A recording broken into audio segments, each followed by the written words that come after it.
और अब बात प्रधानमंत्री के यूक्रेन दौरे की। दरअसल प्रधानमंत्री नरेंद्र मोदी यूक्रेन और पोलैंड का दौरा पूरा करके स्वदेश वापस आ चुके हैं और ये जो उनका यूक्रेन का दौरा रहा ये बेहद महत्वपूर्ण रहा। पूरी दुनिया भर की निगाहें इस दौरे के ऊपर रहीं और सबसे खास बात है कि इस दौरान जो उन्होंने युद्ध को लेकर के और शांति को लेकर के जो अपना संदेश दिया वो बेहद महत्वपूर्ण रहा और पूरी दुनिया की निगाहें इस पर लगी रहीं।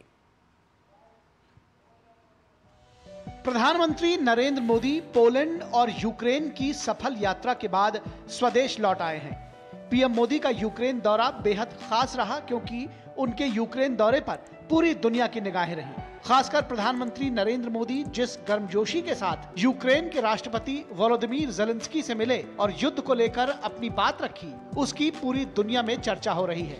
यूक्रेन की धरती से प्रधानमंत्री मोदी का ये कहना कि यूक्रेन रूस के बीच जारी संघर्ष को लेकर भारत तटस्थ की भूमिका में नहीं है बल्कि शांति का पक्षधर है, बड़ा संदेश दे गया।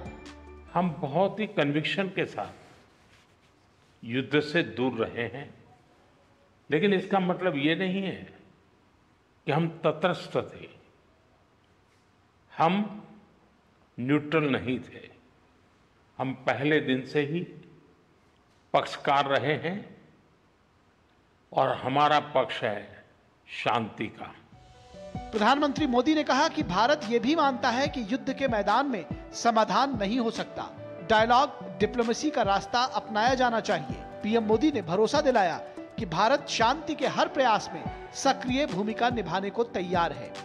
मैं आपको विश्वास दिलाना चाहता हूं कि शांति के हर प्रयास में भारत अपनी सक्रिय भूमिका निभाने के लिए तैयार है।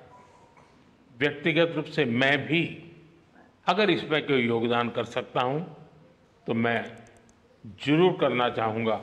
एक मित्र के रूप में मैं आपको विश्वास दिलाता हूं। यूक्रेन की यात्रा से पीएम मोदी ने संतुलन साधने और सभी पक्षों को शांति के रास्ते पर चलने का संदेश दिया है। पीएम मोदी का ये कदम शांति और स्थिरता के लिए सभी देशों को एकजुट करने का प्रयास है क्योंकि पीएम मोदी ने यूक्रेन की धरती से एक ग्लोबल नैरेटिव दिया है।